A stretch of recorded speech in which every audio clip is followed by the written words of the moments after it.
Hello, my name is Nakai, and this is my video discussion for lesson 8. The question reads, what is a recent development in the evolution of multinational enterprises, and how does the development affect globalization? Also, M&Es try to maximize profits. How could M&Es maximize profits and minimize profit volatility at the same time? So I can say one recent development in the evolution of multinational enterprises is the shift towards regionalization instead of full globalization. In the past, many M&Es, they have built supply chains that stretched across the world to reduce costs and, often relying heavily on one country to heavily relying on one country for manufacturing. However, though, events such as like COVID-19 or geopolitical tensions or trade restrictions, even ride transportation costs, exposed to risks of depending on distant suppliers. And as a result to all of this, many companies, they're now restructuring their operations to focus more on regional supply networks. Also just making sure that they're producing goods closer to the markets where they are sold.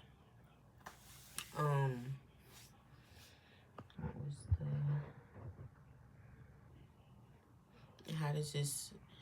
So the development affects the globalization just by reshaping it rather than reversing it. So, instead of a single deeply interconnected global system, we're just now seeing the rise of several strong regional hubs such as North America, Europe, the Asian Pacific. Global trade is just still important, but companies are prioritizing resilience and flexibility alongside of efficiency. And just because of this shift, the shift can make economies less vulnerable to global disruptions, but it may also reduce some of the cost advantages that comes with the highly globalized productions. Just ultimately, globalization is becoming more and more strategic and, less about simply finding the cheapest labor. And then the other half of the question. So while M&Es, they aim to maximize profits, they also must consider profit, please forgive me for trying to pronounce this word, volatility, which basically refers to unpredictable changes in earnings, caused by factors like currency fluctuations, political instability, what else?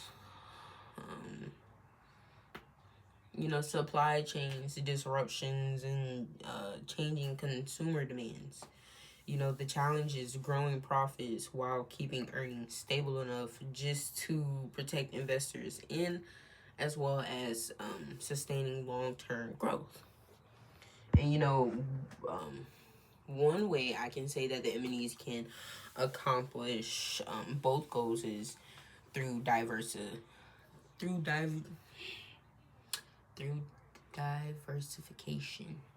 Man, all these vacations. By operating in multiple countries and markets, companies can also avoid relying too heavily on just one economy.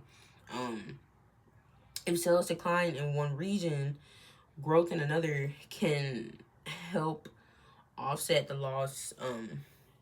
just in general creating a more consistent overall performance.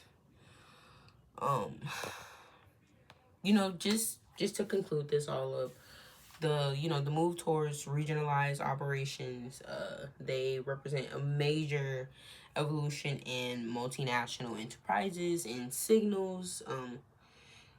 They also just signal a transformation in how globalization functions today. At the same time, M&Es can also maximize profits while minimizing volatility by diversifying markets. They can also manage financial risk. They can also strengthen supply chains, and they can also use data-driven decision-making. So companies that successfully balance these priorities are more likely to remain competitive and, in an increasingly complex global economy. Thank you.